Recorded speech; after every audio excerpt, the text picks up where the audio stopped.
Welcome into Sports City Nation. Today is Friday, March 28th, and so we have to go through last night's snoozers and losers. We'll also preview the Johnnies versus the Boozers, and we'll give you an update on March Movie Madness. Sports, comedy, pop culture, and everything in between by idiots for idiots. This is Sports Idiot Nation.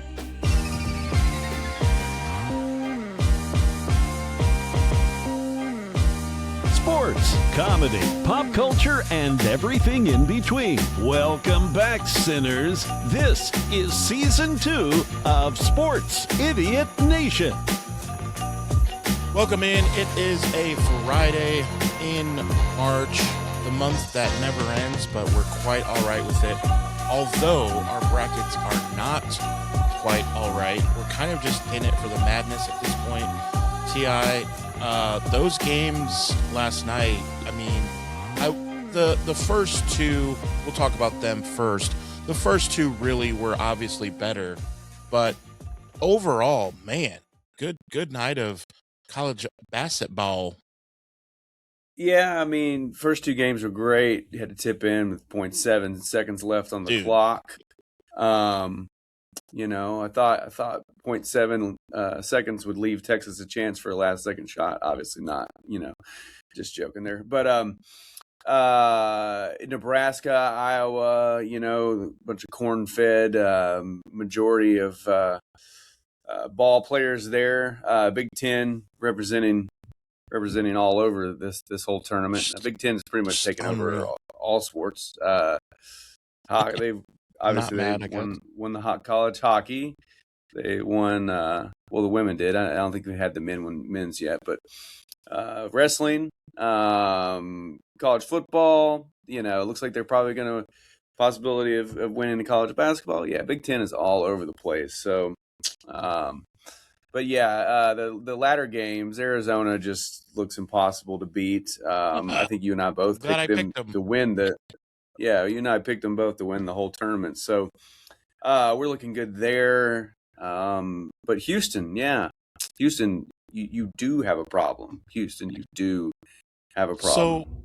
So here's first I want to talk about Purdue real quick, and then we'll get into Houston. So Purdue, I said this, that they do have a chance to make a decent run because they got hot at the end of the season, and winning the Big Ten tournament was the exact momentum that they needed. When you give a group of guys who are older, you give them a taste of winning, then they're like, oh yeah, we remember how to do this. We've been doing it for 4 years.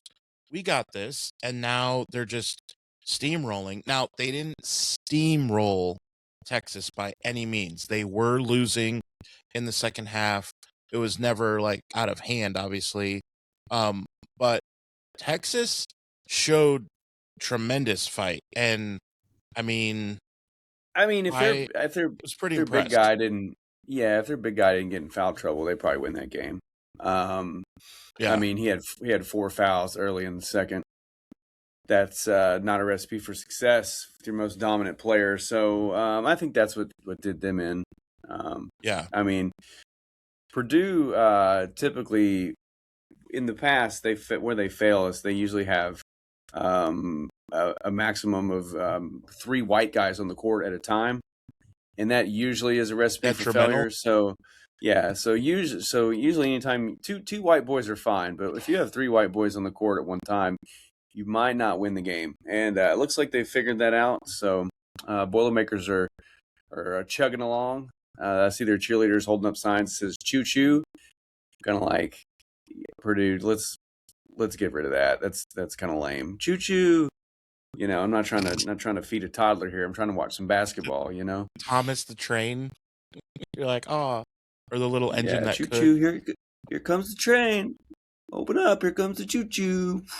No, Purdue looks good. Texas looked good. That was a great game. That game was intense. It was so intense that I thought I was locked in. Here's how I know I wasn't locked in as much as I thought. For a second, CBS or True TV or TNT or TBS, wherever the game was on, I don't know, but it accidentally, with about, I don't know, 5 or 6 minutes left, gave a basket. I don't know if you caught this. They gave the basket to Texas and had them going up 1 instead of having Purdue up 3. And for a split second, I thought Texas grabbed the lead. And I was like, oh man, what a game. And then I'm like, wait a minute, they goofed. So I don't know if anyone else caught that, but maybe that's a sign I wasn't as locked in as I thought, because clearly Purdue had scored, but they just gave the points to the wrong side. And so for about 11 seconds, I was like, what a game. Now, it still was a very good game, but I wasn't as locked in. That's on me. I take down the chin. But yeah, you mentioned the Big Ten, bro. Too focused on your chicken wings, man. You're too focused on your chicken wings. I took your eyes off the not prize. I did not see the Big Ten just sheer dominance. I mean, every single team, Ohio State almost won. Like, they had a chance, and then every other team advanced at least. And then you look except at Wisconsin. Oh, they got High They Point. lost. Yeah, that's they right. lost. High Point. They got high pointed. Started off rough for the Big Ten. They started off 0-2. They're on a tear now. But then they closed it out pretty strong. You got the possibility of Michigan versus Michigan State in the next round, possibly. Like, there's some juicy matchups going on there. Yeah. But yeah, Big Ten looking strong. I didn't follow much of the Nebraska, Iowa, other than the ticker. I mean, I really have a hard time finding out what channel True TV is. So I just kind of give up. I'm like, I don't know what True TV is. No, actually, I think a lot of the games are streaming on HBO Max, which is kind of cool. So if you have HBO Max, you can actually catch into them, because they have all that, like, TBS and TNT locked in and everything. So yeah, those games were good. Other games, that game was super good. close. Nebraska and Iowa. It was 46-43. Nebraska had the lead at half, and then they got outscored 34-25 by Iowa. So when you score 46 in one half and then only 25, that's, like you said, not a recipe for very many wins. But no, Price Sanford, it's not. 25 points, 5 rebounds, 2 assists, a steal. Tate Sage had 19 points, 8 rebounds, 3 assists. I mean, just really good game. Just really good game. It got the largest lead, I felt like, and I was more paying attention to the Purdue game, I'll be honest, but the largest lead was really towards the end of the game. Like, it got stretched out at the end. But it was, I mean, you say that stretched out, like, it was still a 6-point game. It wasn't a blowout by any means. And it was a free throw game at the end. No, it was close. Very, very good game. They had that play where they had 4 guys on the court, which was kind of lame. It's like usually they, count to make sure there's not 6 players, but, and didn't raise a flag that there was only 4 players. And then Purdue, not Purdue, but the Iowa guys just hanging out there on there, and they throw it to him, and then he gets a 3-point play, and they go up, I think, by like 4 or something at that point. But hey, that's the way it goes, man. That's the way it goes. Mental lapse. The mayor, Fred Hoiberg, had a mental lapse there. I don't know who that's on. I don't know if you can really blame the refs, but I feel like the refs probably should have stepped in and been like, hey, there's only 4 guys on the court, but hey, whatever. Right, right. I mean, it's March Madness. This isn't the first game of the season. Like, let's make sure we got a fair playing field out there, Let's clean it up. So Iowa's coach, I want to talk about this real quick. So no one knows his name. Everyone forgot it. That doesn't matter. But he coached D2 or D3, one of those again. This isn't the show for the high tech stats. These are the I know enough, but I don't know literally this isn't the show for that. Here's what I know. This dude won like 4 years in a row. He won the D2 or D3 championship, in which he's going like 30-3, 30-2, 31-4, and then gets to NCAA and then takes a lower school to like the round of 32, then the Sweet 16, and now he keeps winning at Iowa. All that to say, it is not a shock that this guy just keeps winning. I mean, Iowa in the group chat, Miles was like, "Oh, looks like Iowa is happy to see uh, Fran leave because he was the coach for a while, and now he's back at his alma mater." But Iowa got themselves a coach, and that just makes the Big Ten more interesting because when do you ever think of Iowa in the tournament? So if that guy's going to be there, it reminds me of the dude at Florida. I know they got beat, but they did win the Natty last year. So, and he was like a no-name guy and just plugging away. And it's like, all right, college basketball's in a good place with some of these coaches not named Hubert Davis. As long as your name is not that, you got a good chance. So let's you like what I did there, I know. Let's jump to now Houston, you mentioned, has a big fat problem. They couldn't put the ball in the basket. It's up there, it's yay big, it's about 10 feet, it's orange. There It's a is white circle, right? netting. It's a circle. Yeah, Is it, it's an exact does it circle. look like a And circle? the ball is actually large, is small enough, I should say, to where double its size can fit in the rim. So when it doesn't go in, that's on you, bud. I don't know what else to tell you, but man, I have not seen Yeah, they Houston could. struggle offensively for quite Yeah, some time. they had like 29 points for a good period of time. It's just like 39 points ain't going to cut it, man. 39 points is not, or 29, excuse me. 29. They had 29 for a long time. 29 points is not going to cut it. And that was like their shooting percentage. Stan Van Gundy is the exact guy I want calling a game where a team cannot put the ball in the hoop because he will roast you. And it was hilarious. Like coming out of the second half, he was like, well, in the first half, they shot about 29%.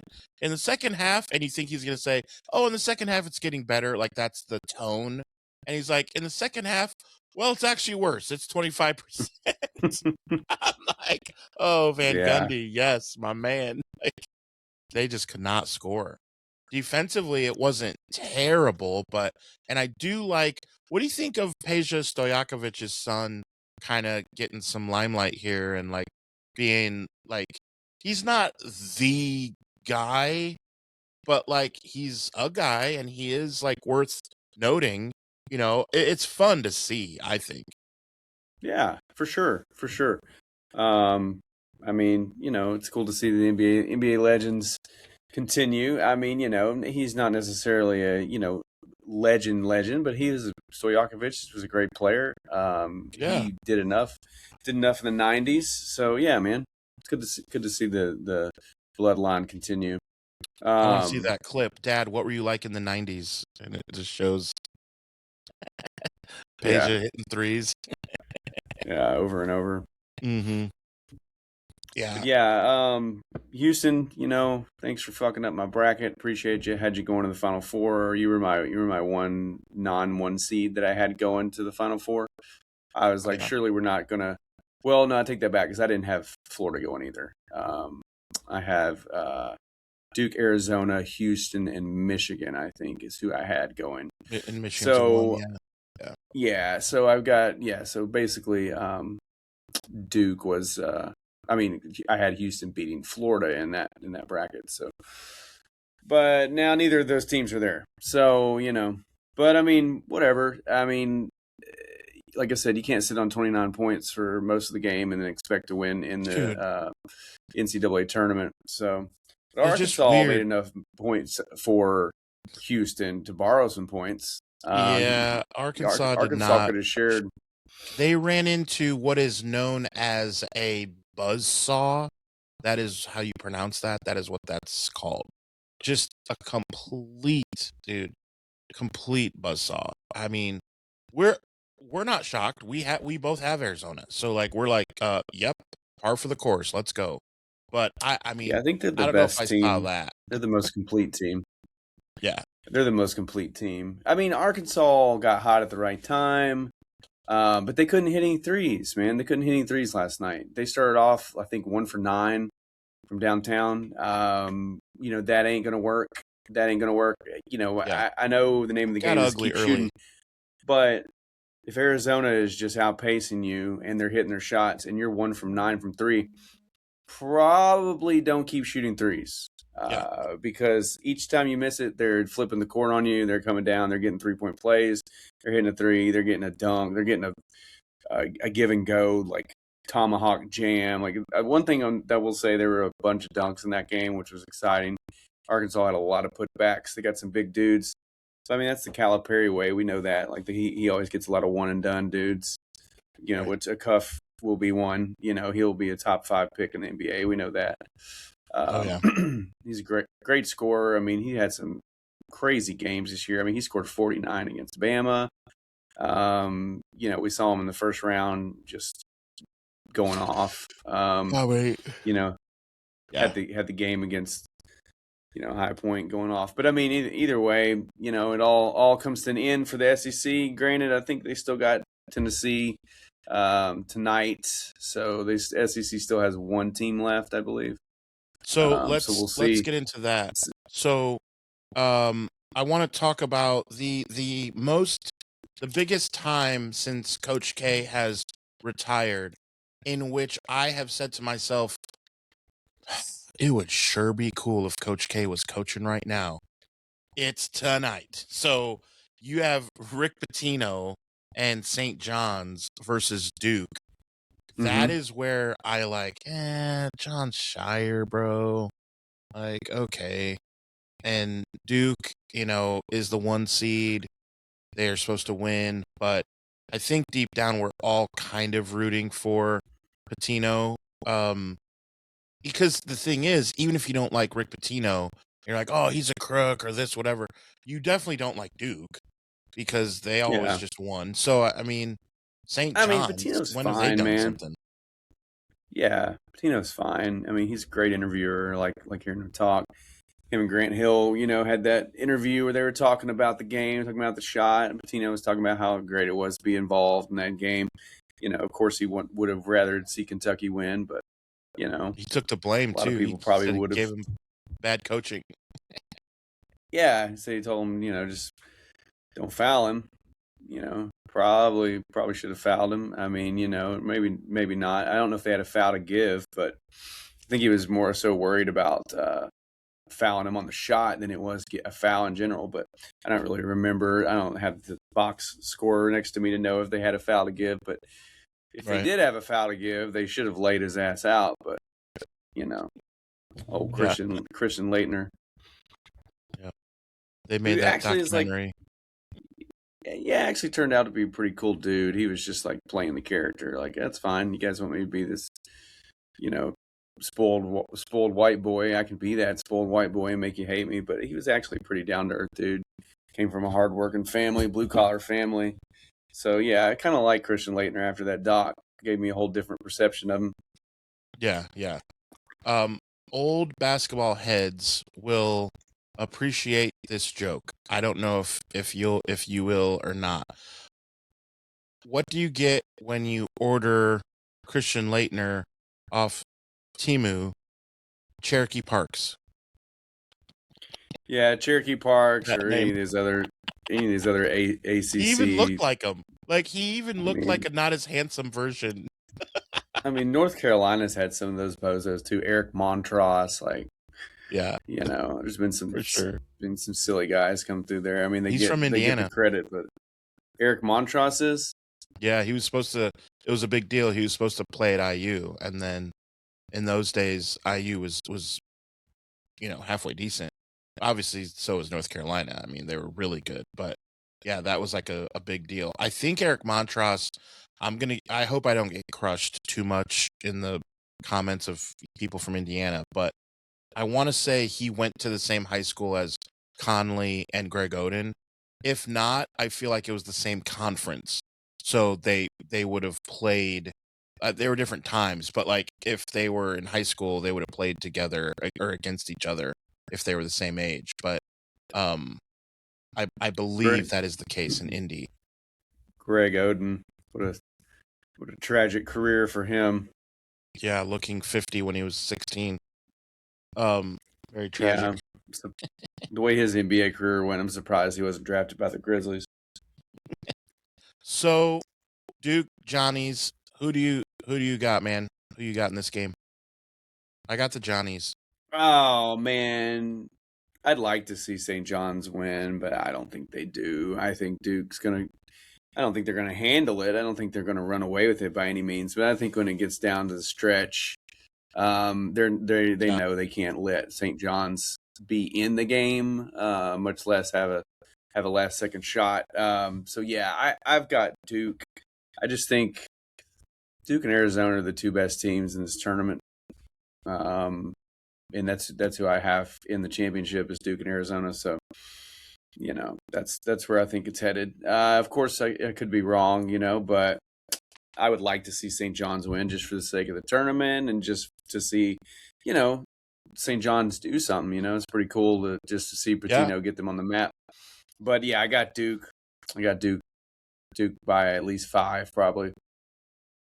Okay, let's move to an interesting, on this show, I don't like to shout out too much of other shows, but this did catch my attention of what Dave Portnoy is doing. And one of his 37 disciples, like I just feel like he just has a bunch of people on the network that he sits them down and is like, this is how you're going to be, this is how it is, or you're out of here.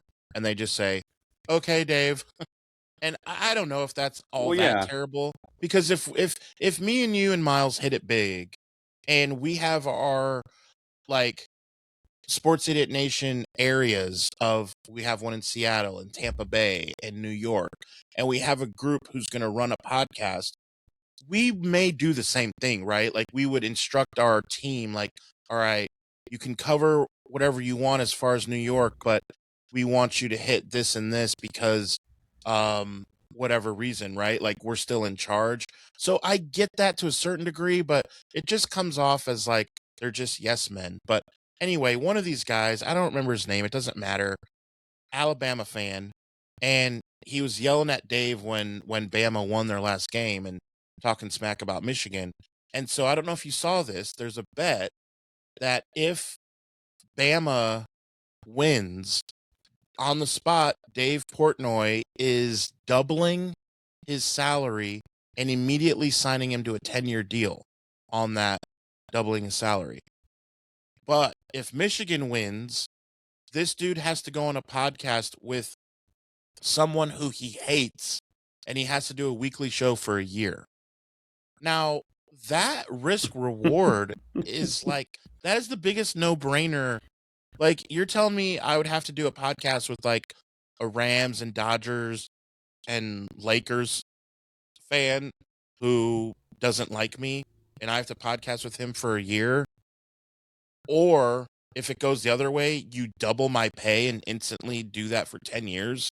What are we talking about? Like, I was kind of disappointed that was the, like, I thought Dave should have come up with something more either financially or like, I don't know. But I will admit that is intriguing enough for me to kind of, at this corner of my eye while I'm watching Duke, to kind of see and check on that Michigan game. Who you got winning that one? Oh, man, I got Michigan. I actually forgot that Alabama was still in it because I was just talking about how I thought Tennessee was the last SEC school. So that shows how much I care about the Crimson Tide. I got Michigan in this one, man. Yeah. Michigan's great. No, ankle bracelets are Jacksonville Jaguars fans. Alabama people, I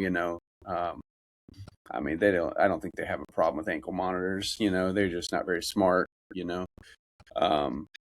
But I got Michigan for sure. Michigan's just tough. They're complete. Again, I've got them going to the Final Four. So I'm sticking with Michigan for sure. Hope Alabama goes home crying. Feel bad for the Barstool guy. He's going to have to do some probably cover Auburn. Probably got to cover Auburn for the next year. Is what he's going to have to do. That's a bigger punishment. Yeah, and UCLA. Since he's a Bama fan. But yeah, that's what I got, man. I got Michigan. So yeah, I got Duke and I got Michigan so far in those two. I don't know, man. I just think Bama, they're good. Don't get me wrong, they're good. Yeah. The SEC is good, but they're not on the par right now with the Big Ten in basketball, and definitely not in Michigan. So they're not on par in football either. We can admit that. That's kind of crazy, but just say it. Yeah, for sure. Which you don't say very often. Okay, another Big Ten team, Tom Izzo. Next up, Michigan State plays a guy that we kind of... Is he a little bit like the Eagles coach? What's his face? Who you just kind of want to punch him? Does he have... yeah. Early at UConn kind of have some of that? I'm curious. I feel like... I mean, I don't know. I think he's fine. He's a little annoying, but I mean, not as bad. He doesn't have that punchable face. I mean, his antics might be punchable, but he's not gonna bring his kids on to a press conference just to deflect hard questions. Like dipshit does. I can't even remember his name right now. That shows how important he is. I just pulled it. My brain just started functioning. He's always... It is Nick Sirianni. Yeah, Nick Sirianni. Yeah, he's always just like, what? What a joker. Got this look like he's trying to, like, he has a look always on his face like he just let off some huge fart that everyone heard, and everyone's trying to look at him like, what are you doing? He's like, what? I didn't do it. It wasn't me. But see, that's what he looks like. But Hurley, you could make an argument that Hurley has the same look, bro. He just tore it up in the bathroom, and he thought he was alone, and 3 guys come out of the stall, and he's like, what? He has that same, like, kind of mannerism, or kind of like just... It's not as bad as Sirianni.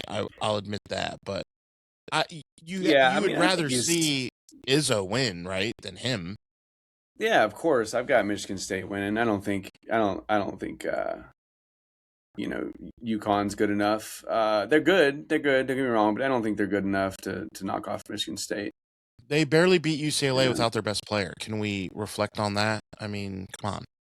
I we can reflect on it for about... And this has been the reflection. And yes. This has been our reflection. Yeah, but I don't bet against Tom Izzo. There are a few things in life in March, that you don't bet against. And you don't bet against Tom Izzo when a game matters. He's proved time and time again that he can do more with less than any college coach probably in the history of NCAA. The way I look at it, I mean, don't get me wrong, they've had some studs come through there, but when you always see him talking about like the top 5 players in the NBA, like, or in college basketball. You hardly ever is a Michigan State player these days, at least the last decade. I know he's had some guys come through, I know he's had some studs. I mean, Draymond Green at one point, Jaren Jackson. I mean, he's had some great players over the last like 10, 15 years. But I mean, there's never a Koa or a Bradley, or an Acuff Jr. Like, there's just not a guy that they talk about. There's not a guy that dominates the media. Maybe it's just because his style of basketball is so team oriented. It really is share the wealth. Everybody rebounds, everybody passes. Everybody contributes. People on Michigan State don't have one defined role, like some other teams do. So I don't know. I think it's just his style of coaching. Gets everybody involved early, and they spread the wealth. So, and that's why they have so much success. So yeah, I got Michigan State. It should be a good game though. I would hope it'd be a good game. Yeah. It'll be a better game than Michigan and Alabama. I'll tell you that. Yeah. If Alabama comes out and hit some threes, then it can be a game. But yeah, I think Michigan can pull ahead. Should be able to pretty easily. Here's the reason that I will give Tennessee a fighting chance against the number 2 seed ISU. The reason is because the Tennessee Volunteers on the glass do the job. They are 3rd in the country in rebound and tied for 1st in offensive rebounds.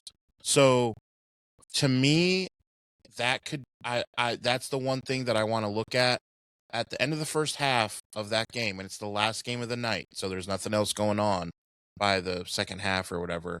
I want to check the stats and I want to check the rebounds. And if Tennessee has an edge of at least +5 rebounds, then I bet they either are within 3 or 4 points, like so 1 or 2 possessions, or they have the lead. And they're not expected to win, but if they can rebound. First of all, rebounding is so important because that means on both ends that the other team is not scoring. If you're rebounding after they shoot it, then they can't score because now you have it. And then if you rebound it after you've shot it, that just gives you that much more opportunity to score. So I just think rebounding that's my John Madden explanation on rebounding. The obvious, the team that scores the most points is probably going to end up winning if I have to be honest about it, So, well, but in the end, Iowa State wins. Yeah, rebounding is a very important part of basketball. You are correct. It's almost as important as scoring and passing. They all kind of hodgepodge together to form a victory or a defeat, depending on what the final score is. Having a basketball court and having people wear jerseys and tying their shoes, dribbling it. And it's almost as important. But yeah, I'd like to see Tennessee win. I know a bunch of my friends would be happy. Yeah. Tennessee, I'm not sure the last time they've been to the Elite Eight. I know they've been to 4 straight Sweet 16s. I know they got to the Elite Eight years back. Yeah, that's good. It's hard to do. But yeah, I've got Iowa State winning just because I just think they're a better team. They're always a better team. Iowa State is just they're top 10. I feel like every single season, it seems like at least the last 10 years. Every time I look, they're in the top 5 or the top 3, or they're making a deep run in the tournament. They're always good. So yeah, I've got Iowa State winning, but hey, I wouldn't be mad to see Tennessee get the win. Yeah, I wouldn't be mad. I will say, in the entire Sweet 16 matchups, out of all of the games, 4 of them we just went through the ones that just happened. 4 of them we just talked through what we think is going to happen. I will say this is the most meh, the most mid out of all of them. Now, I hope that I'm wrong and that it ends up being a barn burner and an overtime game. It's Friday night. I don't got to get up early Saturday, so I'm in for an overtime game if they want to pull that off. But it just doesn't get me as excited. I had to hunt some stats down, and then the rebounding jumped out at me. But other than that, I don't know. I mean, Iowa State might win this 80-67 and just be like, they never gave you they never led you to believe that they weren't going to win. It might be one of those games, but yeah, we'll see. It would be cool to see Iowa State and Michigan go up against each other, and Bama and Tennessee go up against each other, because that would be, 1, Iowa State and Michigan would be fun, and 2, Bama Tennessee rivalry would be fun. But that's the way they seeded the tournament. It just fell this way. Yeah. But it is what it is. It is a pretty boring matchup, although the fact that it's the late game, like you said, those games are great because you just get to kind of just veg out and just chill and just be like, all right, and have really, you're not bouncing back and forth between other games. You're not looking at other scores. You're just zoned in on that. Yep. So, and Yeah, my so hopefully text it's good. thread with all my buddies from high school and college will be going nuts because they're all Tennessee fans. So they'll be all arguing with each other back and forth. I'll look over and it'll be like 77 messages, and I'll be like, mute conversation. Yeah, and I'm out. All right, let's remind the good people that we are in the middle of our movie March Madness that is brought to you in part by Film Idiot Nation. If you have not checked out Film Idiot Nation, be sure to do so. As well as for funsies, I want to pitch Turtles Idiot Nation because it is beyond weird what is happening with Turtles Idiot Nation. We joke about 1,000 followers, 4,000 followers, 6,000, 7,000, 8,000, 9,000, 10,000 followers.